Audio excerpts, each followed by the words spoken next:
Hello friends, कैसे हैं आप लोग। मेरे चैनल रूही एडुकेटर पे आप लोगों का बहुत बहुत वेलकम है फ्रेंड्स। और मैं हूँ रूही। और जैसा कि आप लोगों को पता है कि मैं अपने चैनल पे बायोलॉजी एंड साइंस के वीडियोस बनाती हूँ।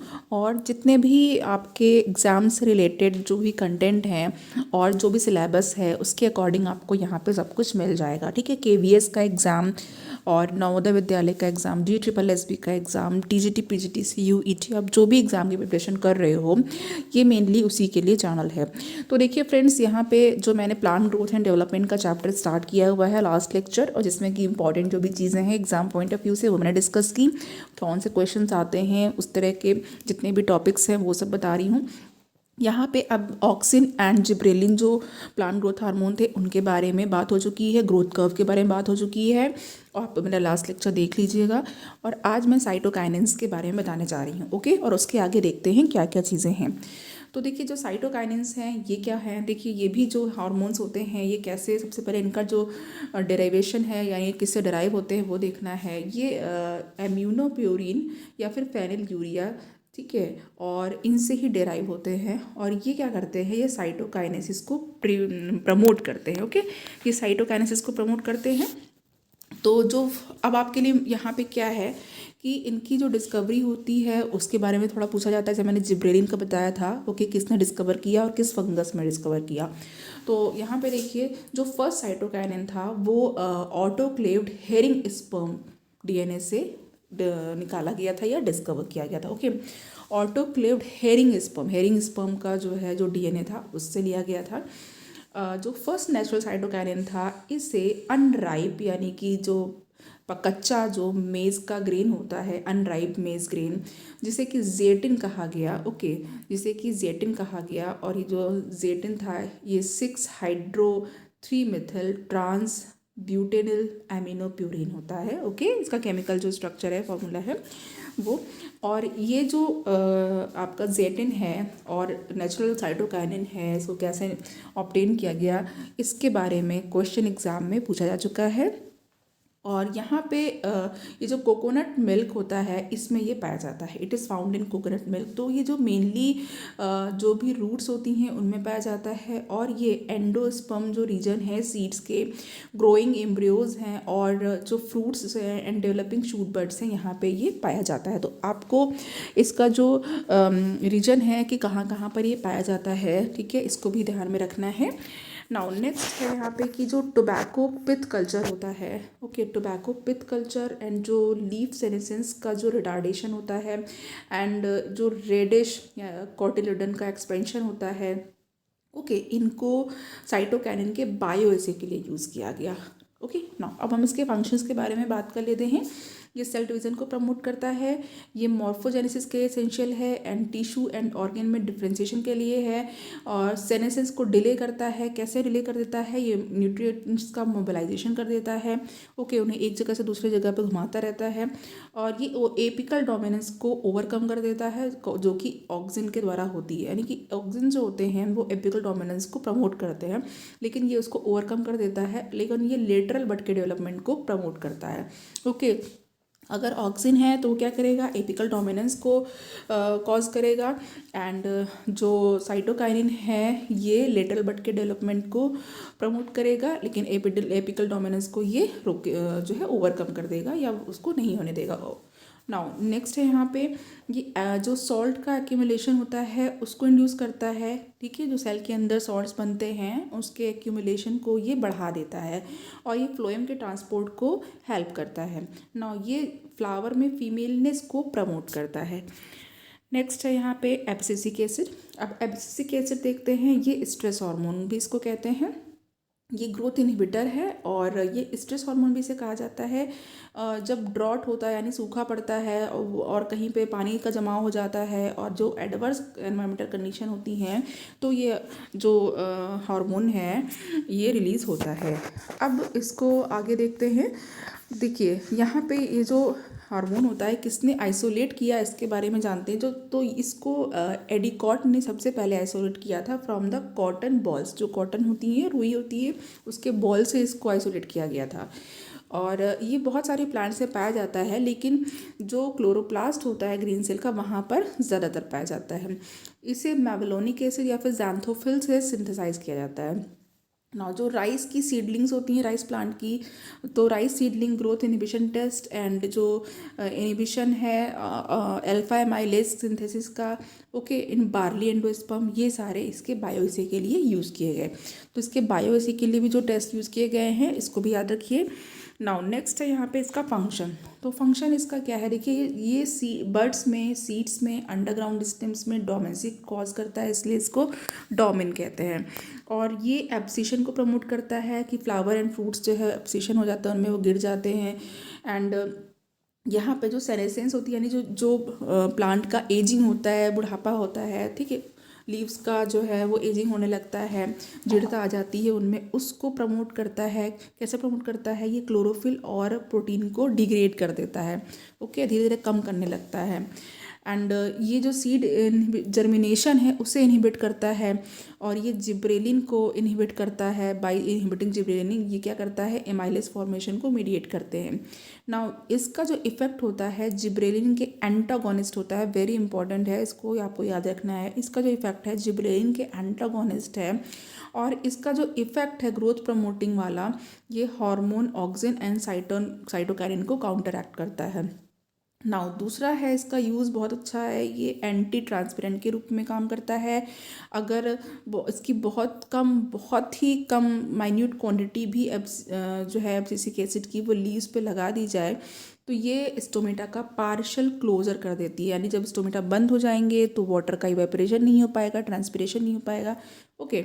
नाउ और ये कुछ शॉर्ट डे प्लांट्स में फ्लावरिंग को इंड्यूस करते हैं, और जब अनफेवरेबल कंडीशन होती है, फोटो पीरियड्स होते हैं, तब भी ऐसा ये कर सकता है, कैपेबिलिटी है इसकी।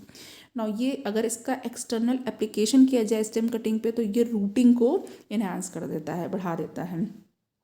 चलिए नेक्स्ट बात करते हैं हम लोग गैस हार्मोन जो है यहाँ पे इथाइलिन। इथाइलिन एक गैसेस और फाइटो हार्मोन है, और ये ट्रांसवर्स या फिर आइसोडेमेट्रिक ग्रोथ जो होती है, और लेकिन ये जो उसको बढ़ाता है, लेकिन लॉन्गिट्यूडनल ग्रोथ को ये कम कर देता है, रिटार्ड कर देता है, ओके। तो अब यहाँ पे देखिए जो ट्रिपल रिस्पॉन्स होता है ऑफ द इचियोलेटेड पी प्लांट का, और जो गैस क्रोमेटोग्राफिक एसे है, इसको बायोसे के लिए इसके यूज़ किया गया। नाउ अब ये जो सिंथेसाइज होता है, ये एमिनो एसिड मिथियोनिन से सिंथेसाइज होता है, ओके। तो इसका सिंथेसिस से पता चल गया। नाउ फंक्शंस देख लेते हैं हम लोग। जो इथाइलिन है, इसका क्या फंक्शन है, ये एपिकल डोमिनेंस को प्रमोट करता है। डॉर्मेंसी जो होती है लिटिल बर्ड्स की, उसको ये प्रोलॉन्ग करता है, लेकिन ये बर्ड्स में डॉर्मेंसी को तोड़ता है, सीड्स एंड स्टोरेज ऑर्गेन्स में डॉर्मेंसी को ब्रेक करता है, एब्सिशन को इंड्यूस करता है, एंड जो वेरियस पार्ट्स होते हैं उनमें साइनेसेंस करता है, like leaves, flower and fruits. और ये एपिनेस्टी को इंड्यूस करता है। एपिनेस्टी क्या होती है, जो ग्रेविटी होती है, ओके, गुरुत्वाकर्षण होता है, उसके लिए जो प्लांट का रिस्पॉन्स होता है, ओके, वो एपिनेस्टी होती है। तो ये एक फिनोमेना होता है जो कि ग्रेविटी की सेंसिटिविटी को डिक्रीज करता है, ग्रेविटी की तरफ जो सेंसिटिविटी है तो उसको कम कर देगा। और यहाँ पे ये रूट इनिशिएशन को हेल्प करता है, और लेटरल रूट्स को ग्रोथ करने में मदद करता है, रूट हेयर्स को भी ग्रोथ करने में मदद करता है। फ्लावरिंग पाइनएप्पल में उसकी फ्लावरिंग को स्टिमुलेट करता है, ओके। और ये फ्रूट सेट को सिंक्रोनाइज करने में हेल्प करता है। नाउ नेक्स्ट यहाँ पर है कि ये क्या करता है, ये जो फ्लेशी और क्लाइमैट्रिक फ्रूट्स होते हैं, इनमें राइपनिंग को इंड्यूस करते हैं, यानी कि इनको पकने में हेल्प करता है। और जो ड्राई फ्रूट्स होते हैं उसके एक मिनट यहाँ पे, ओके। और नेक्स्ट यहाँ पे जो है, ओके, ड्राई वाला पार्ट जो है उसको छोड़ देते हैं, यहाँ पे सीड जर्मिनेशन से स्टार्ट कर देते हैं, ठीक है। सीड जर्मिनेशन जो है, इसको क्या करते हैं, इसमें हमको क्या देखना है, क्या चीज़ इंपॉर्टेंट है, देखिए। सीड जर्मिनेशन में सीड वेबिलिटी किसे कहते हैं, ये पूछा जाता है एग्जाम में। तो जो कैपेसिटी होती है सीड की जर्मिनेट करने की, उसे क्या कहते हैं, वो होती है सीड वेबिलिटी, ओके। कोई भी सीड जब जर्मिनेट करता है, सीडलिंग में डेवलप हो जाता है, उसे ही सीड वेबिलिटी कहते हैं। और यहाँ पे कुछ जो सीड होते हैं वो ऐसे होते हैं जो सिर्फ और सिर्फ लाइट की प्रेजेंस में ही ग्रो करते हैं, जर्मिनेट करते हैं, ये फोटोब्लास्टिक सीड्स कहलाते हैं। नाउ अब एपिजिल टर्म क्या है, हाइपोजिल क्या है। एपिजिल होता है जो कॉटिलेडन्स होते हैं वो सॉइल से बाहर निकल कर आते हैं, आप देखते हैं। ओके, तो ये एपिजिल होता है। और हाइपोजिल क्या होता है, जो कॉटिलेडन्स होते हैं वो सॉइल से निकल के बाहर नहीं आते हैं। नाउ दूसरा जो हमारे पास टॉपिक है जो एग्ज़ाम में पूछा जाता है वो है फोटो पीरियोडिज्म का। फोटो पीरियोडिज्म जो है इफेक्ट होता है वो क्या होता है, ये एक ऐसा इफेक्ट होता है जो फोटो पीरियड्स का, या तो फिर जो डेली ड्यूरेशन होती है लाइट के आवर्स की, कितनी देर तक प्लांट कोई लाइट आवर्स में रहता है, कितनी देर तक डार्क आवर्स में रहता है। ओके, ये चीज़, और उसी के अकॉर्डिंग उसका ग्रोथ और डेवलपमेंट जो है उस पर इफेक्ट पड़ता है, स्पेशली फ्लावरिंग पे इफेक्ट पड़ता है। ये सबसे पहले गार्नर एंड एलार्ड ने इसको स्टडी किया था, इसके बारे में एग्जाम में पूछा जा चुका है, ये क्वेश्चन आ चुका है। ओके, और मैरीलैंड मैमथ है, और फिर वैरायटी ऑफ टबैको में। नाउ LDPs या लॉन्ग डे प्लांट्स जो होते हैं वो क्या होते हैं, वो लॉन्ग फोटो पीरियड्स को रिसीव करते हैं, लाइट आवर्स उनके ज़्यादा होते हैं, और एक क्रिटिकल लेंथ है उससे ज़्यादा होती है, क्योंकि हमें किसी रेफरेंस में बात करनी रहती है, ज़्यादा या कम हम किसी रेफरेंस में बात करते हैं, तो एक जो क्रिटिकल लेंथ होती है लाइट आवर्स की उससे ज़्यादा ये लाइट को रिसीव करते हैं।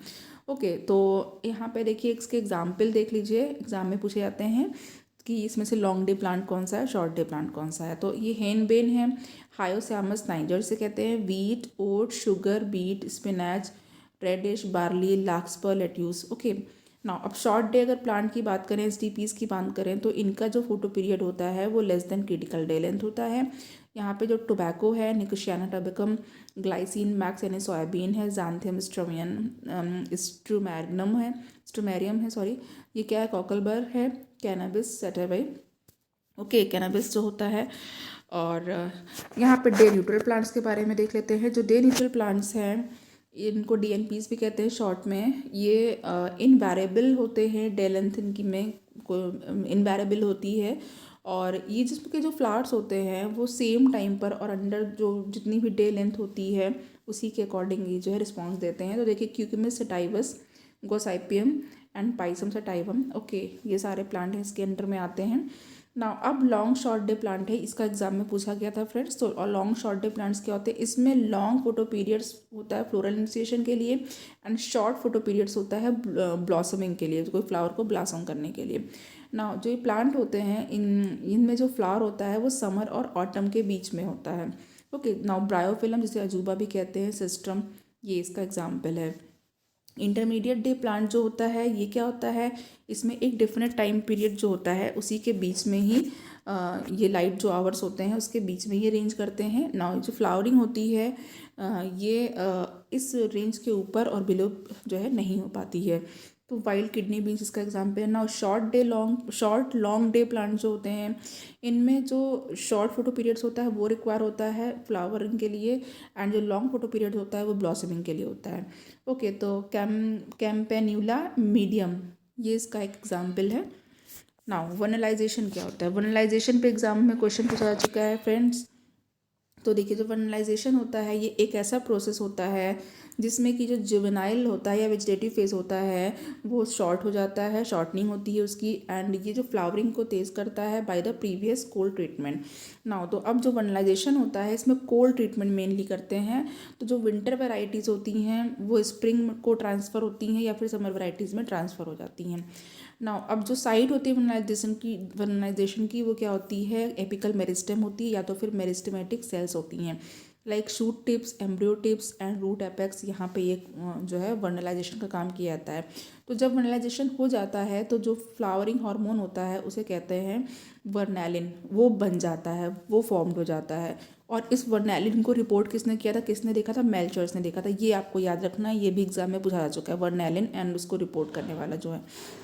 नाउ लेकिन जो वर्नैलिन होता है वो कभी भी आइसोलेट नहीं किया गया। तो एक बार जो प्लांट वर्नलाइज हो जाता है इसको डीवर्नलाइज करना रहता है। कैसे डीवर्नलाइज करेंगे, जो प्लांट का टेम्परेचर है 30 डिग्री के अबव करने पर ये डीवर्नलाइज हो जाएगा। ओके, और वर्नलाइजेशन को स्टैब्लिशिंग करने के लिए जो प्लांट होता है वो लो टेम्परेचर पे रखा जाता है फॉर 4 to 5 डेज, और ये स्पीशीज़ पे डिपेंड करता है। तो चलिए अब यहाँ पे जो वर्नलाइजेशन है इसके एडवांटेजेस भी हैं, जैसे कि क्रॉप होती है वो अर्लियर जो वर्नाइल स्टेज पे ग्रो हो जाती है, वेजिटेटिव पीरियड वो शॉर्ट एंड हो जाते हैं। ओके, और अर्ली फ्लावरिंग हो जाती है, ये सारे। नाउ सीड डॉर्मेंसी क्या होती है, सीड डॉर्मेंसी लास्ट देख लेते हैं हम लोग यहाँ पे। ये क्या होती है, जैसे कि मान लीजिए जो कोई भी सीड है वो बहुत डॉर्मेंसी जो में अगर स्टेट में चला जाता है, डॉर्मेंट हो जाता है, तो वो कुछ दिनों के लिए, कुछ महीनों के लिए, इवन कुछ सालों तक भी ऐसे ही सुप्तावस्था में पड़ा रहता है, ग्रो नहीं करता है। ओके, तो जो मेजॉरिटी ऑफ प्लांट्स होते हैं उनमें जो सीड्स होते हैं इनएक्टिव स्टेट्स में ही रहते हैं, और जब कोई स्पेसिफिक उनका जो पीरियड होता है जिसमें उनको फेवरेबल कंडीशन मिलती है तभी ग्रो करते हैं। तो जो इनएक्टिव स्टेट होती है बस उसको ही डॉर्मेंसी या फिर एक अदर नाम दिया गया है जिसको क्विसेंस कहते हैं। तो क्विसेंस के अगर कहा जाएगा तो भी आपको डॉर्मेंसी पे ही बात करनी है, ठीक है। तो यहाँ पे बस आपको इतनी चीज़ें समझ लेनी है। नाउ अब मेरा जो नेक्स्ट लेक्चर होगा वो मैं लेकर के आऊँगी, और तब तक के लिए फ्रेंड्स आपको जो भी मैंने पढ़ाया है उसको आप याद रखिएगा और उसको रिवाइज़ करते रहिए, एग्ज़ाम की तैयारी में जुट जाइए बिल्कुल, और प्लीज़ लेक्चर को लाइक करिए एंड सब्सक्राइब भी करिए।